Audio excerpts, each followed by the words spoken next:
Bismillahirrahmanirrahim. Assalamualaikum warahmatullahi wabarakatuh. Alhamdulillahirabbil alamin wassalatu wassalamu ala asyrafil anbiya'i wal mursalin wa ala alihi wa sahbihi ajmain. Wa ba'du.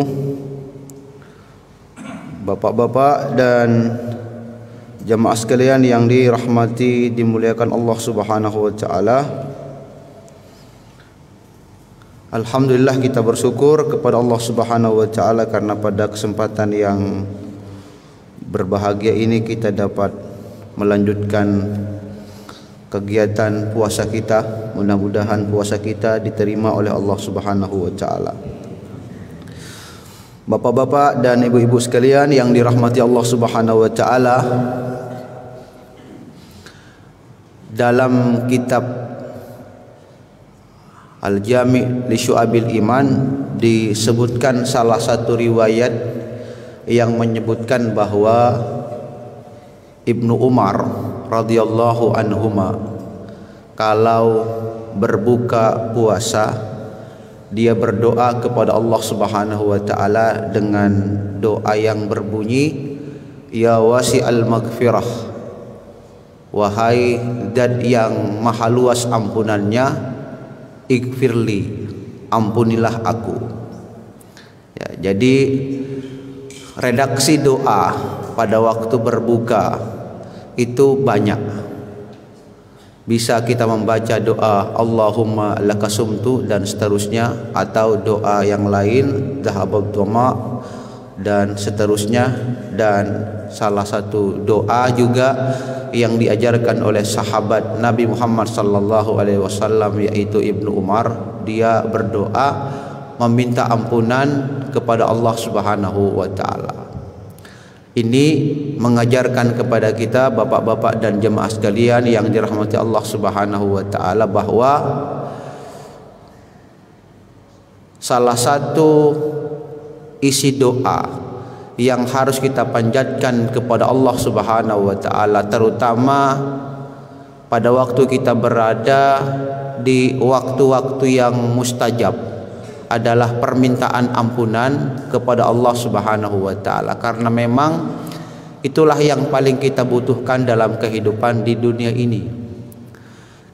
Kenapa itulah yang paling kita butuhkan? Karena yang membuat kita pantas masuk ke dalam surga itu bukan hanya semata-mata amal kebaikan yang pernah kita lakukan, tetapi karena Allah Subhanahu wa taala merahmati kita dengan menutupi atau memaafkan atau mengampuni kesalahan-kesalahan yang pernah kita lakukan. Sehingga para ulama sepakat bahwa hal yang paling dibutuhkan oleh seorang manusia, lebih-lebih kita ini, adalah ampunan, pertaubatan kepada Allah Subhanahu wa taala. Itu catatan yang pertama yang berkaitan dengan hadis itu. Catatan yang kedua, tentu saja hadis itu juga bisa kita gunakan sebagai dalil bahwa sesungguhnya bulan Ramadan ini memang bulan ampunan atau bulan amnesti, ya. Sehingga ketika kita kemudian berada di dalam bulan Ramadan yang mulia ini, harus kita galakkan pembacaan atau permintaan istighfar taubat kepada Allah Subhanahu wa taala. Sehingga ketika kita kemudian berhasil melewati bulan Ramadan, Allah Subhanahu wa taala menjadikan hati kita, fitrah kita menjadi suci. Bapak-bapak dan ibu-ibu sekalian yang dirahmati Allah Subhanahu wa taala, alasan lain bahwa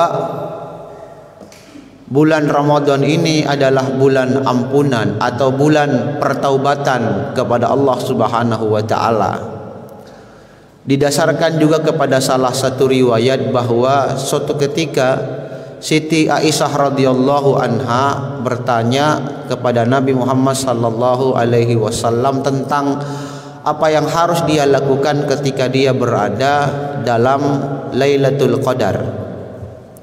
Ya Rasulullah, wahai Rasulullah, kata Siti Aisyah, in wafaqtu lailatul qadri, apabila aku berada dalam Lailatul Qadar, madza aqul, apa yang perlu aku ucapkan atau apa doa yang pantas aku panjatkan kepada Allah Subhanahu wa taala.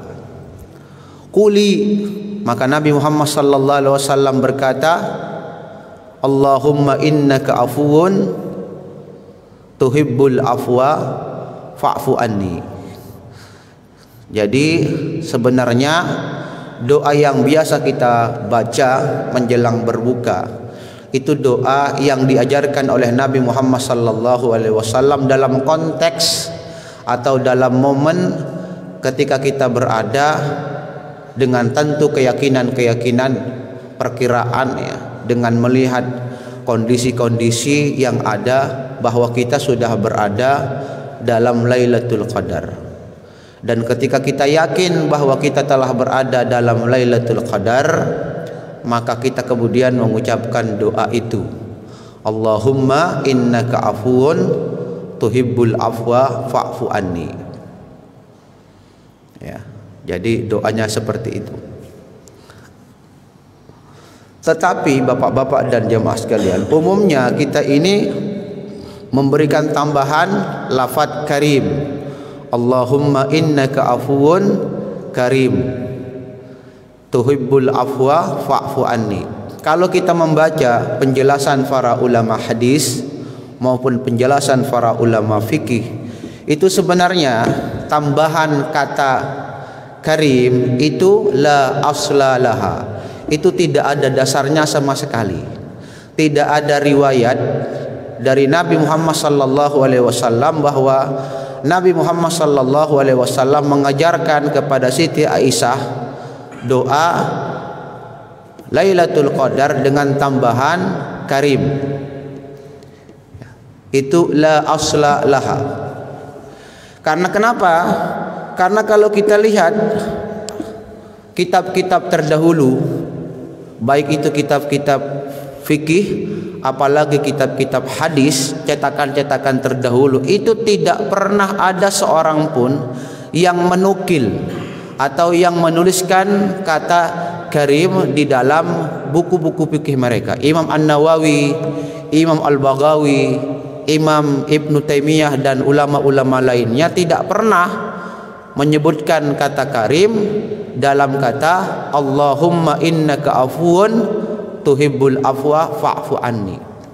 Karena itu para kritikus hadis, yaitu orang yang punya konsentrasi di dalam penelitian terhadap kitab-kitab hadis, meyakini bahwa tambahan kata karim itu kesalahan dari penyalin naskah ya.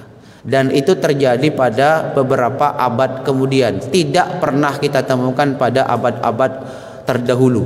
Sehingga bapak-bapak dan jamaah sekalian yang dirahmati Allah Subhanahu wa taala, sebagai informasi ketika kita mengucapkan doa Allahumma innaka afuwun ya, dan kemudian kita tambahkan kata karim itu jangan diyakini sebagai bagian dari doa yang diajarkan secara langsung dari Nabi Muhammad sallallahu alaihi wasallam. Karena itu saya secara pribadi tidak pernah menggunakan kata karim ketika mengucapkan doa itu. Jadi kalau kita berdoa sebaiknya kita tidak perlu melakukan modifikasi ya. Cukup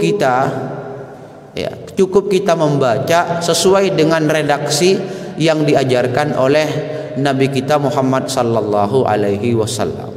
Allahumma innaka afuwun tuhibbul afwa fa'fu anni. Meskipun doa itu bapak-bapak dan ibu-ibu sekalian dibaca dalam momen Lailatul Qadar, tetapi bukan berarti kita dilarang membaca doa itu pada malam-malam yang lain atau pada bulan-bulan yang lain. Karena yang namanya pertaubatan, meminta ampunan, meminta maaf kepada Allah Subhanahu wa taala, itu tidak hanya dikhususkan dalam bulan yang mulia ini. Dalam bulan-bulan yang lain kita juga pasti melakukan kesalahan, dan karena itu kita harus segera meminta ampunan kepada Allah Subhanahu wa taala. Hanya saja dari doa yang diajarkan oleh Nabi kita Muhammad sallallahu alaihi wasallam kepada Siti Aisyah radhiyallahu anha dalam momen Lailatul Qadar menunjukkan kepada kita bahwa sekali lagi hal yang paling utama kita butuhkan dalam kehidupan di dunia ini hanyalah pertaubatan, hanyalah ampunan, pemaafan dari Allah Subhanahu wa taala, sehingga ketika kita berada dalam satu momen yang sangat istimewa itu, satu peristiwa yang sangat langka karena hanya terjadi dalam 1 tahun sekali, kita kemudian memanfaatkan seluruh detil-detilnya, seluruh detik-detiknya dengan meminta ampunan kepada Allah Subhanahu wa taala. Dan kalau kita melihat redaksi doa yang diajarkan oleh Nabi Muhammad sallallahu alaihi wasallam, yang kita minta kepada Allah itu bukan hanya sekedar dosa-dosa itu ditutupi, tetapi juga dihapuskan.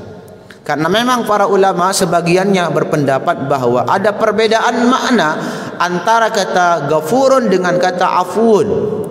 Kalau ghafurun, Allah Subhanahu wa taala hanya sekedar menutupi dosa-dosa itu, dosanya ada, cuma ditutupi. Tetapi kalau afun, dosa-dosa yang pernah kita lakukan itu dihilangkan, dihapuskan sama sekali oleh Allah Subhanahu wa taala dari catatan-catatan malaikatnya, sehingga kita bisa kemudian mengerti bahwa orang yang benar-benar berhasil melewati bulan Ramadan dengan ibadah kepada Allah Subhanahu wa taala dan bertaubat kepada Allah Subhanahu wa taala termasuk amalan soleh yang paling dicintai oleh Allah Subhanahu wa taala, maka dia akan keluar dari bulan Ramadan ini seperti bayi yang baru lahir. Kenapa? Karena semua catatan-catatan keburukan yang pernah dia lakukan dimaafkan atau dihapuskan oleh Allah Subhanahu wa taala. Jadi, Bapak-bapak dan jamaah sekalian yang dirahmati Allah Subhanahu wa taala, dengan dalil itu pula sekali lagi kita bisa mengambil kesimpulan bahwa bulan Ramadan itu adalah bulan ampunan. Kita meminta ampunan, pemaafan kepada Allah Subhanahu wa taala. Dan doa yang diajarkan oleh Nabi Muhammad sallallahu alaihi wasallam kepada Siti Aisyah radhiyallahu anha menunjukkan tentang hal itu. Allahumma innaka afuwun tuhibbul afwa fa'fu anni. Tapi kalau kita biasanya baca secara berjamaah, kata anninya dirubah menjadi domir nahnu, fa'fu anna. Allahumma innaka afuwun tuhibbul afwa fa'fu anna. Tetapi kalau kita misalnya berdoa secara khusus untuk kepentingan pribadi, maka kita baca fa'fu anni. Bapak-bapak dan jamaah sekalian yang dirahmati Allah Subhanahu wa taala, dalil lain yang menunjukkan kepada kita bahwa bulan Ramadan ini adalah bulan ampunan itu dapat kita buktikan dari tujuan berpuasa itu sendiri, melahirkan orang-orang yang bertakwa. La'allakum tattaqun, agar kamu kelak bisa menjadi orang-orang yang bertakwa. Nah, kita paham bahwa orang-orang yang bertakwa itu bukanlah orang-orang yang tidak pernah melakukan dosa dan kesalahan, karena mereka bukan nabi. Tetapi yang membuat orang-orang bertakwa itu berbeda dengan orang-orang kebanyakan adalah ketika mereka melakukan perbuatan-perbuatan fahsya, perbuatan-perbuatan dosa, maka mereka segera ingat kepada Allah dan bertaubat kepada Allah atas dosa-dosa itu. Walladzina idza fa'alu fahishatan aw zalamu anfusahum dzakarullah wastaghfaru lidunubihim.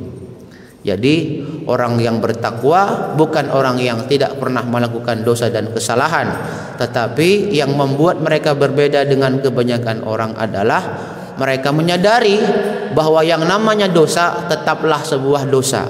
Mereka tidak pernah mencari pembenaran atau alibi terhadap kesalahan-kesalahan yang pernah mereka lakukan. Karena begitu kita mentoleransi satu kesalahan, kita akan belajar melakukan kesalahan-kesalahan berikutnya.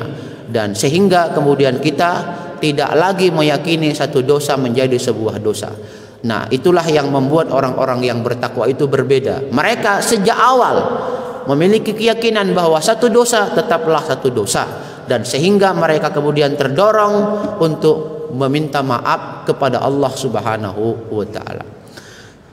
Sehingga bapak-bapak dan jamaah sekalian yang dirahmati Allah Subhanahu wa taala, Maka mengertilah kita kenapa kemudian Nabi Muhammad sallallahu alaihi wasallam menjelaskan kepada kita bahwa kita diperintah untuk bertakwa dalam keadaan apapun.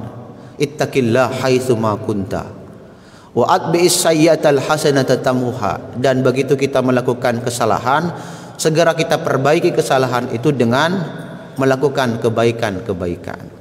Nah, maka ini menunjukkan kepada kita bapak-bapak dan ibu-ibu sekalian yang dirahmati Allah Subhanahu wa taala, bahwa yang dimaksud dengan pertaubatan itu maknanya ada dua. Yang pertama, stop melakukan maksiat. Yang kedua, segera melakukan kebaikan. Sekedar kita tidak lagi mau mencuri, tidak berzina, tidak korupsi, tidak berdusta, tidak berbuat curang, tidak menimbun minyak goreng dan lain-lain sebagainya, ya. Tetapi pada waktu yang sama kita tidak pernah mau melakukan ibadah solat, tidak pernah mau menjalin silaturahim dengan tetangga, dengan keluarga. Itu namanya bukan taubat. Taubat itu adalah stop melakukan kemaksiatan dan segera menyibukkan pikiran kita, perasaan kita dan tindakan kita seluruhnya dengan melakukan kebaikan-kebaikan kepada Allah Subhanahu wa taala. Karena dalam kehidupan di dunia ini itu cuma ada dua kemungkinannya. Kalau kita tidak melakukan kemaksiatan, pasti kita melakukan dosa dan kesalahan. Itu saja. Nah, itulah sebabnya kenapa kemudian dalam bulan Ramadan ini Allah Subhanahu wa taala melakukan pendidikan, pembinaan kepada kita agar dalam bulan Ramadan ini kita sibuk melakukan kebaikan-kebaikan dan meminimalisir melakukan kemaksiatan. Cara Allah Subhanahu wa taala agar kita terhindar atau meminimalisir, mensedikitkan perbuatan-perbuatan maksiat adalah dengan berpuasa. Karena yang namanya dosa, sumber dan muaranya itu berasal dari syahwat. Iya kan? Sumber segala kemaksiatan di dunia itu sumbernya adalah syahwat. Kenapa orang melakukan korupsi? Kenapa orang melakukan tindakan-tindakan maksiat? Karena syahwat. Ya, baik itu syahwat yang berkaitan dengan perut maupun syahwat yang berkaitan dengan di bawah perut. Dan itu adalah pintu yang paling disukai oleh setan untuk merusak dan menyesatkan manusia. Sehingga ketika manusia mampu melakukan pengendalian terhadap dua potensi ini, dua syahwat ini, maka manusia itu akan menjadi orang-orang yang beruntung. Bagaimana caranya? Sibuklah kita melakukan kebaikan-kebaikan dan sibuk melakukan kebaikan-kebaikan setiap detik-detik dalam bulan Ramadan maupun dalam bulan-bulan yang lainnya. Itu termasuk makna taubat itu sendiri. Dan kalau kita bertaubat, apa yang kita dapat? Tubu ilallahi jami'an ayyuhal mu'minun la'allakum tuflihun. Bertaubatlah kalian seluruhnya wahai orang-orang yang beriman, agar kalian mendapatkan keuntungan dan kesuksesan. Bayangkan, yang diperintah oleh Allah Subhanahu wa taala orang-orang yang beriman untuk bertaubat. Apalagi kita ini yang tingkatannya bisa jadi masih dalam tingkatan muslim, bukan mukmin, apalagi muttaqin. Berarti kebutuhan kita terhadap taubat itu jauh lebih besar dibandingkan dengan golongan-golongan mukmin. Orang yang beriman saja masih diperintahkan untuk bertaubat. Orang yang bertakwa juga diperintahkan oleh Allah Subhanahu wa taala untuk bertaubat. Apalagi orang yang masih derajat kemuslimannya masih dalam tingkatan muslim. Karena tingkatan keberagaman seseorang itu kan ada tiga: muslim, mukmin, muttaqin. Nah, kita bisa jadi masih dalam tingkatan muslim, ya. Tapi barangkali di sini ada wali-wali nih, ya. Wali-wali yang derajatnya sudah menjadi muttaqin. Amin ya rabbal alamin. Poin pentingnya bapak-bapak dan jamaah sekalian yang dirahmati Allah Subhanahu wa taala. Nah, mari kita gunakan momentum yang ada ini untuk bertaubat kepada Allah Subhanahu wa taala. Karena sekali lagi tidak ada yang bisa menjamin bahwa kita semuanya masih bisa hidup esok hari. Dan kesempatan hidup adalah kesempatan beramal dan bertaubat kepada Allah Subhanahu wa taala. Allahumma a'inna ala dzikrika wa syukrika wa husni ibadatik. Hadanallahu wa iyyakum ajmain. Wassalamualaikum warahmatullahi wabarakatuh.